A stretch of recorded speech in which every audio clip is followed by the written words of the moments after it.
I always ask, why? Why are we developing AGI? Why is this the goal? Why don't we think about what type of AI we want for humanity? A lot of these developers even believe that AI posits a risk for humanity. And yet, even though they believe that, they still want to develop it. Pattie Maes has been asking some variation of these questions for the past 30 years.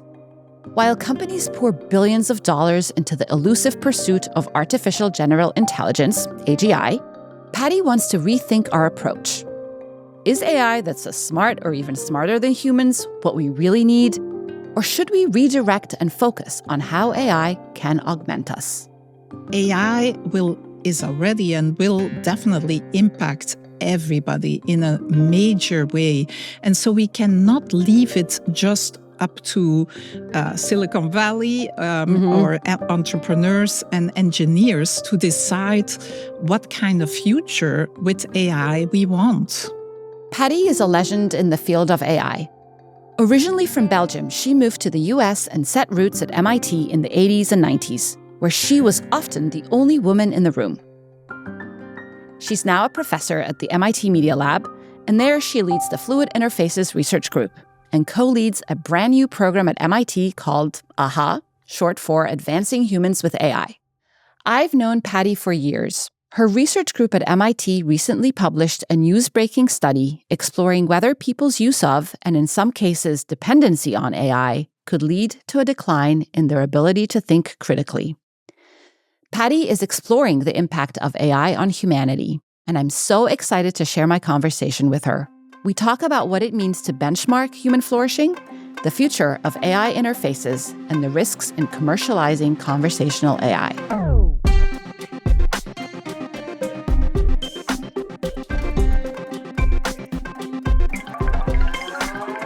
Hi, Pattie. Welcome to Pioneers of AI.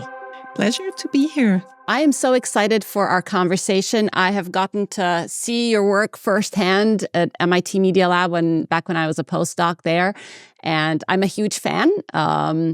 But I'd love to give our audience a sense of the incredible work and career you've had, especially in AI. You're one of the OGs in this space. And I thought a good place to start is back in the 90s when you and your team invented and then actually commercialized collaborative filtering. So can you tell us what that is and how you came up with the idea?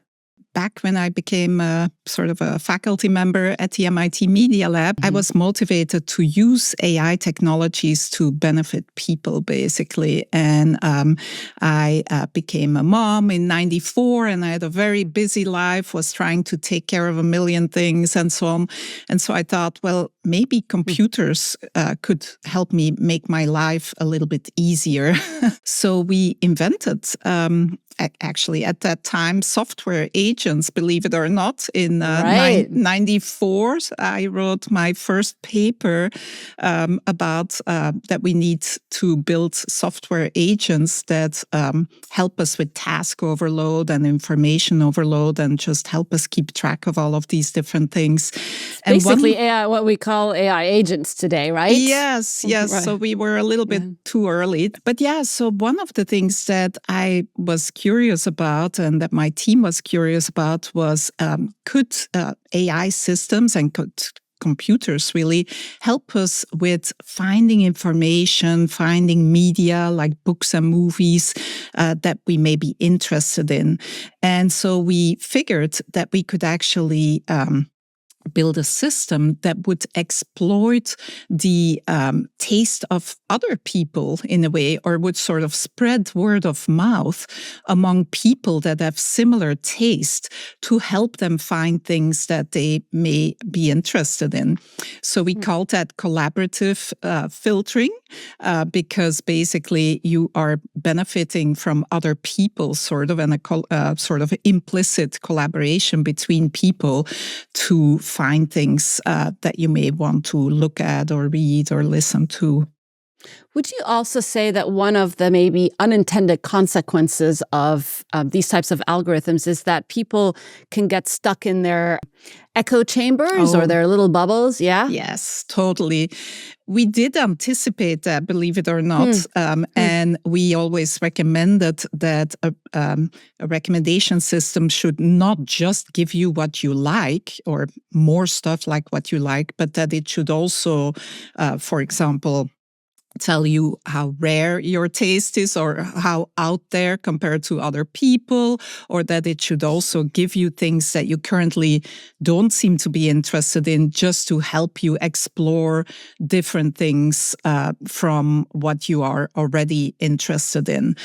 Unfortunately, what we have learned over and over again is that you may have good intentions in the research community with inventing a technology like recommendation systems, or later others came up with social media. Same story there, that basically it was invented for a good purpose, but then when it gets put into practice and people make a commercial system, then the way that that company that provides the service makes money ultimately determines how the technology is used.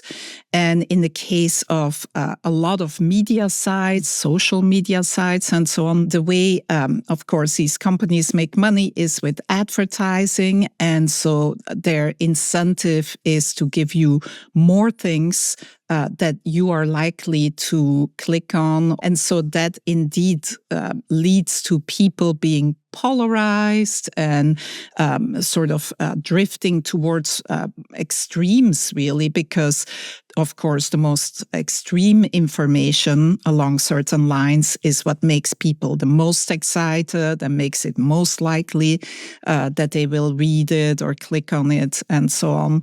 So it's a very hard lesson learned that we may have good intentions with building a technology, thinking that it will be deployed in a way that will benefit people, but that is not always the case when it gets commercialized. I want to come back to that thought when we dive into AI, obviously, because it's a very relevant concern, right? Yes. But before we do that, you lead the Fluid Interfaces group at the MIT Media Lab. What is the focus of your group, and perhaps give us some of your favorite projects that have come out of the group? Yeah. So all of my research is about human-computer interaction, and specifically these days, human-AI interaction. And we do all sorts of things. One of the things we do is studies of how people interact with AI and what the consequences are, the impact of sort of using AI day in, day out. But we also do more creative work where we build prototypes of AI systems that we think really can benefit people. And for example, two of the sort of user groups that we specifically focus on are the elderly, which we think that the elderly basically, well, it's a growing number, a growing segment of the population in developed countries. And they desire to live in their own homes for longer, but their cognitive abilities decline, leading to safety issues and other issues. So we think that AI can play a huge role in helping them live independently in their own homes for longer. So that's actually one area that we focus on, is sort of wearable AI-enabled devices that help people with safety in the home, with memory, like telling you, yes, you already took your medication, you shouldn't take it again, or telling you things like you turned on the stove 10 minutes ago, remember to turn off the stove, and so on. So that's one targeted user group that we work with, and we really collaborate with them directly in designing these technologies to make sure that we design things that they really want to use and that really meet their needs. But another group that we focus on is kids and students in general. We think that so far, of course, the impact of AI on learning has not been very positive. I mean, it's clear that, yes, students can turn in great homework, but they delegate their thinking and their homework to AI, and they don't really learn anything in the process. And ultimately, that's what the goal is, I think, of education, is not to come up with that resulting paper that looks good or essay, but really to learn how to write properly. So we have been doing a lot of work on building AI interfaces that are very different from the current systems. Of course, the current chatbots, you give them a prompt, a question, and then they give you a very authoritative answer, very long and complete, etc. And we have been experimenting with AI systems that, for example, act a little bit in a more like a Socratic tutor, basically. Instead of giving the student all the answers so that the student doesn't even bother thinking about a particular topic or problem, these systems actually engage the user by asking questions back of the user that result in the user sort of the student thinking for themselves and being engaged with the material. A great teacher doesn't do the work for you. A great teacher makes you or supports you in learning and developing your skills and coming up with the answer to a particular question. I think so my son is 16 and a half, and he's very AI forward. And so he uses a lot of these AI tools, not as a shortcut to doing work. But I think it's cool that he's kind of leaning into what AI can do.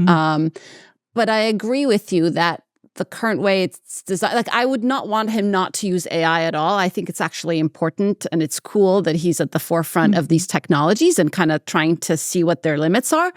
But I do worry that he is you're delegating work to AI, and that's not what you want to do. Yeah. Yeah. And I think it's possible to build AI systems that still rely on all this knowledge that we now have in these amazing foundation models, but that actually interact with the user or the student in this case in a different way, and keep in mind what ultimately the goals are of this whole exchange or this whole interaction. You have a very particular view on AI, and you actually refer to it as IA, intelligence augmented. Tell us more about that. And what does it mean in practice? For decades now, I've been arguing that we should really not aim to build the smartest possible machine that replaces us in many ways, but we should really use these same technologies to augment people or to help people become a better version of themselves. Yeah. As you know, I recently launched Blue Tulip Ventures, and our investment thesis is human-centric AI that augments and amplifies human abilities rather than replace them. Yeah, because wonderful. Like you, I believe that there is a path for AI where it can help you be happier, more productive, more knowledgeable, more connected, more empathetic, whatever. Do you think this is a contrarian view? Well, it's definitely not the dominant view. The whole AI R&D community is so focused on building ever more powerful AI models. And so they really completely focus on the technical capabilities of these systems. How can we make them more accurate? How can we make them more efficient? How can we make them more safe, less biased, maybe as well? But we think that it's important to reflect on what will happen when these super smart systems are put into the hands of people and people rely on them day in, day out, and they mediate their entire experience, basically. And that is not something that these companies are currently focused on, unfortunately. It's really a little bit more of an afterthought. Sometimes they think that human-computer interaction or the interface or the human impact of a technology is sort of a problem that you can deal with later. And we think that that is not the case. So far, all these different foundation models typically get evaluated with benchmarks that show like how good a system is at physics problems or other types of hard problems and so on, and that involve a lot of medical reasoning. Exam. Exactly. Right. But we think that these AI models should also be evaluated on the human impacts of what happens to people when basically they rely on these systems day in, day out. Do people become more lonely? Do they socialize with other people less? Do they think less for themselves? Do they overly rely on the AI and trust it too much when they shouldn't? So we think that there's benchmarks are needed that test for the human impact of AI models. And that's actually one of our goals with our research at the MIT Media Lab. Yeah, you've been advocating for this human flourishing benchmark, which I love the idea because so far, I've not seen anybody do that. What would the process look like if you were to release such a benchmark, and how would you roll it out, and how would you quantify? What would a human flourishing score look like? Yeah, well, we actually started doing this work in one area also already, and that is the impact of AI on social relationships and loneliness. And what we did is we looked actually together with OpenAI, the company OpenAI. We compared different models that they had to understand what the impact was on loneliness, on dependency, problematic use of the AI, as well as human socialization of using these different models on a daily basis.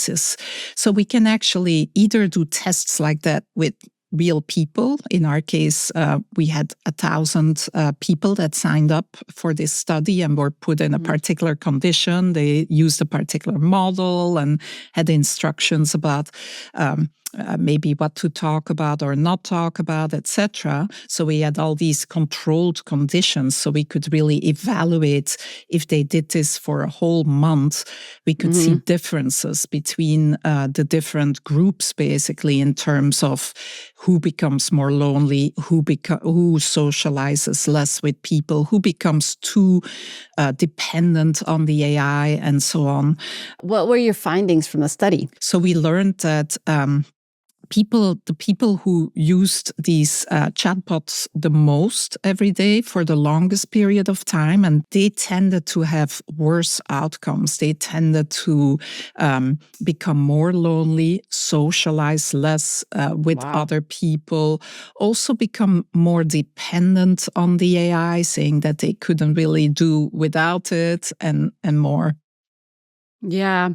And so I imagine with a human flourishing benchmark, you would flag these kinds of, like, it would be considered as part of the of how we score these models if they, or I'm thinking when you productize them too, right? Like, can we put guardrails so that if you're spending 6 hours a day talking to AI, then it can say something?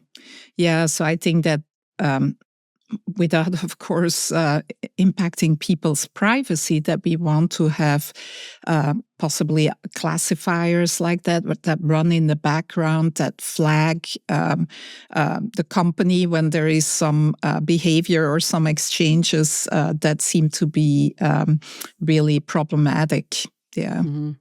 Yeah. But again, back to kind of the collaborative filtering and like recommendation engines, this may not be aligned with the incentive of the company, which wants you to maximize usage of these tools. Yes.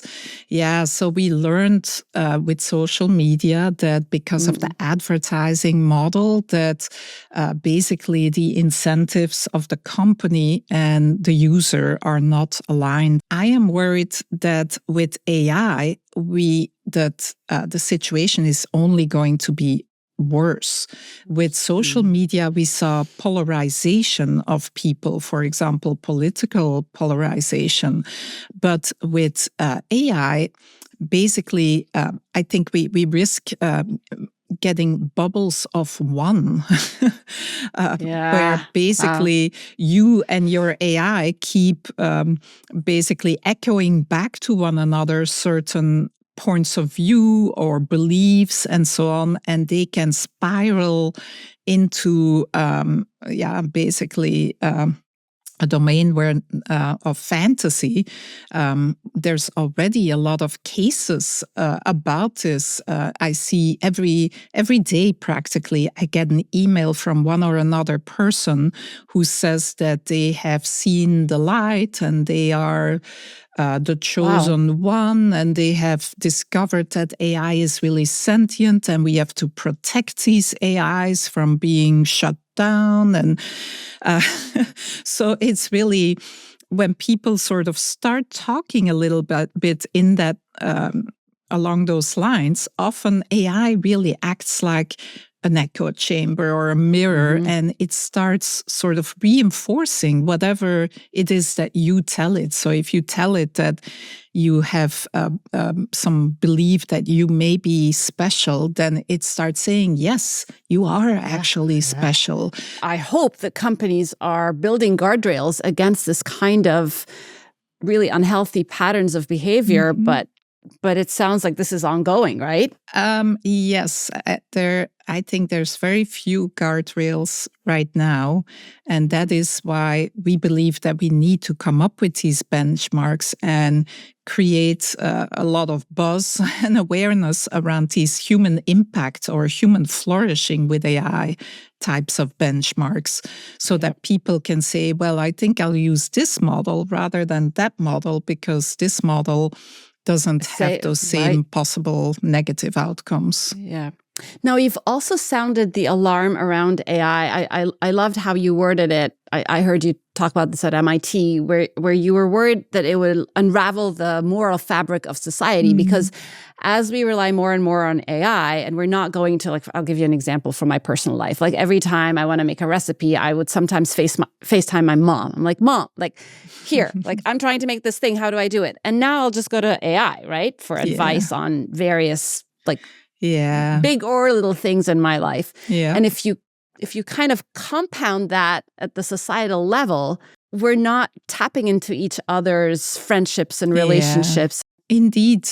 I work, of course, with a lot of young people who at MIT are eager to adopt technology, and many of them talk to a chatbot for hours every day. And they ask it for help with all sorts of things, not just work, say research and programming and things like that, but also mental health questions, physical health questions, questions about relationships and how they should deal with them, and so on. So we are essentially reducing the amount of human contacts we have. And I worry about that for two reasons, actually. Social scientists have sort of talked about two types of social contact and social relationships that are important. There are strong ties, which is the people who know you the best, your closest friends and family members, basically. And then there are the weak social ties. And weak social ties are the people you interact with because you see them at the post office, or you used to see them at the post office. You see them in a restaurant. Both types of relationships are actually very important for our society to function properly. Of course, the strong social ties are very important because they can support you emotionally when you have problems. They're like your close network that you can always count on. But weak relationships are also very important because the weak relationships are the ones where you basically are confronted with people who might be different than you, whether this is people from a different background, race, political party, interest, whatever. If you have a lot of weak social interactions, it's actually beneficial because you realize, like, oh, these people that are actually reading or like reading very different news than me or belong to a different political party. Actually, they're not that bad. They also mean well and love their kids and want the best, etc. So it helps you relate to other people, and it helps you see other points of view. And it is really a way we can learn and ultimately become more wise, but also it helps us come up with combined solutions that really represent many different points of view. So I'm worried that with AI, we risk actually reducing both the strong ties and the weak ties. And that could really have much larger implications than social media has had on our society. When we talk about the dangers around generative AI, we're mostly talking about chatbots. Because right now, most people interface with AI via chatbot or voice on their laptop or smartphone. However, I'm convinced that this is only the beginning. So what does the next AI native interface look like? And how do we ensure that it's safe? I want to switch gears a bit to talk about the human-machine interface and the human-AI interface, because you've spent many years kind of thinking about what that most effective interface looks like. And, the de facto interface for AI today is basically a chatbot. And maybe it's a little conversational. You can kind of talk to it with voice. But I don't think this is an AI native interface at all, right? And of course, recently we saw OpenAI partner with Johnny Ive, who was kind of one of the early designers of the iPhone, to think about what is that next device, hardware device, or next interface look like.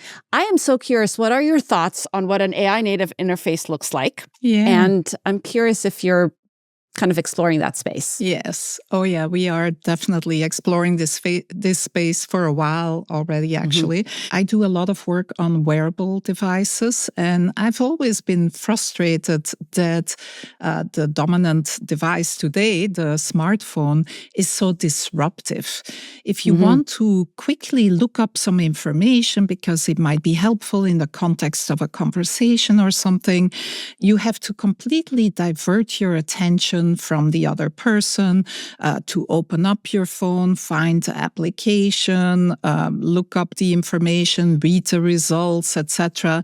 And so it's very disruptive to conversations, but it also may end up resulting in you bumping into a telephone pole while you're walking to the subway, things like that. So we've always been exploring what techniques we can use to build systems that are less disruptive and that require less input, less output, energy, basically, or effort on behalf of a person. And there are many techniques that can be used. Of course, they also again have trade-offs and negative consequences. For example, basically the person carries a device in their pocket of their shirt, and the device is always in contact with him, talking to him, basically in natural language. But it's also, in addition to today's chatbots, it's aware of his context. So it can see what he can see, where he is, for example, and can talk about his surroundings. It also is aware of his internal context or his internal state. Maybe he's tired, or he's a little bit anxious, or he's sad, etc. And it can take all of that into account in its interactions with the person.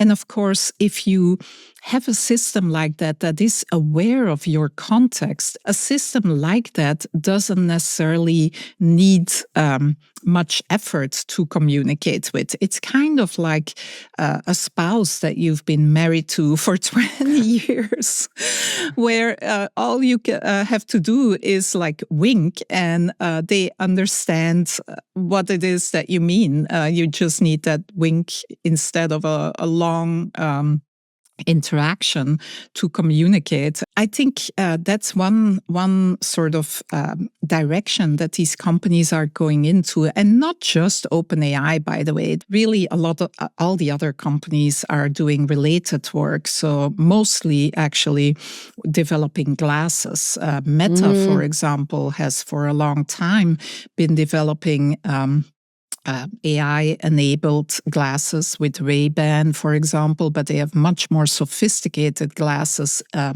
internally in their research domain as well. And those glasses see the world around you, but they can also look at your eye and at your pupil and know what it is that you are looking at.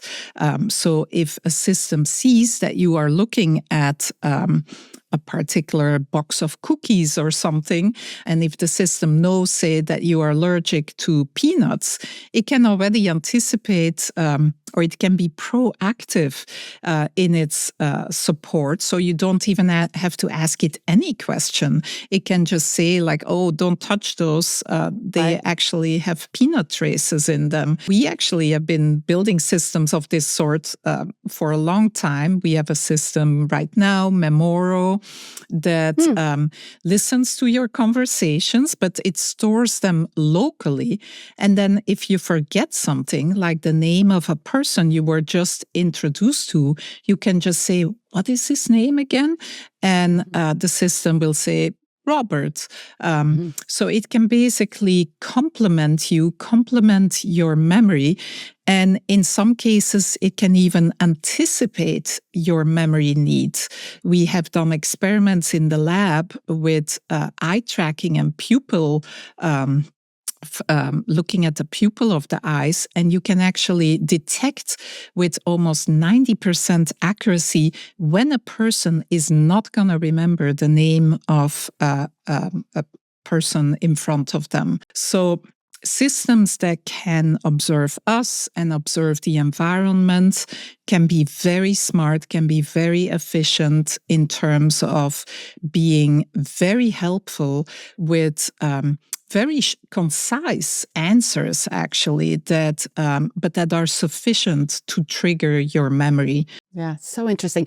Now, of course, one of the implications of these kinds of wearables is privacy, right? So if I'm wearing my glasses or my pendant or whatever, and I walk into a social party, right? And I would love to have the device that's kind of saying, oh, you met this person a year ago, you know, Trisha, whatever.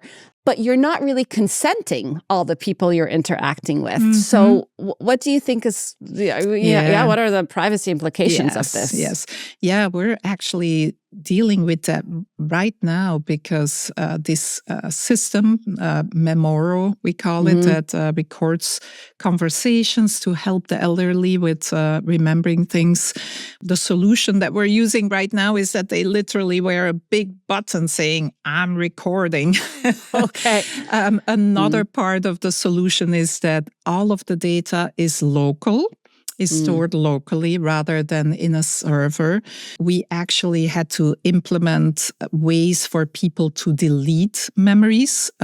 So ultimately, I think both parties, of course, in a conversation have to give consent and have to have the right to delete conversations after the fact and request deletion. So I think it is possible to build decentralized systems of this sort. Yeah, so fascinating, because I also wonder if we're going to see a shift in what's acceptable, right? In the same way that you can now walk into a wedding and record, you know, it's not your wedding, but you're just recording and uploading to social media, and it's kind of become a norm. I wonder if we'll see an evolution. Yeah, unfortunately, the companies that make these systems, they tend to get your permission by building in some very exciting positive features that then sort of make you say like, oh yeah, what the heck, I'm just gonna let myself be recorded. But then that may have unintended consequences much later and over time and so on. With AI becoming more, you know, smarter and more conversational and perceptual and even maybe empathetic and creative, what do you think it means to be human in the age of AI? Yeah. So I hope we can create AI that helps us be more human and really supports us in becoming sort of the best version that we could be, really, of ourselves. That's what I hope we can build AI for, an AI that helps us with all of these issues that we may struggle with. Having enough motivation to learn, or becoming better at interacting with other people and understanding and getting along with other people and seeing their point of view. I think ultimately that AI helps bring out the best in everyone, and also by that helps improve our society, our communities, helps us get along with other people better, find solutions collaboratively and more. But I'm probably a little bit too much of an idealist. But I'm trying to make a lot of noise so as to inspire people to follow that same vision. I love that vision, this idea that AI brings the best of us as humans and the best versions of ourselves. I love it. Thank you so much for joining us, Pattie. That was awesome. Thank you, Rana. In Pattie's mind, the future of AI is still up for grabs. We're not destined for an AGI-obsessed future if we shift the focus on who's actually at stake, us. And there's a lot we can learn from our past mistakes when it comes to other innovations like social media. AI may look different in a few years, whether that means a pair of glasses or a tasteful pendant. But no matter the form factor, better guardrails, more transparency, and benchmarks that measure human impact can bring us more human-forward AI.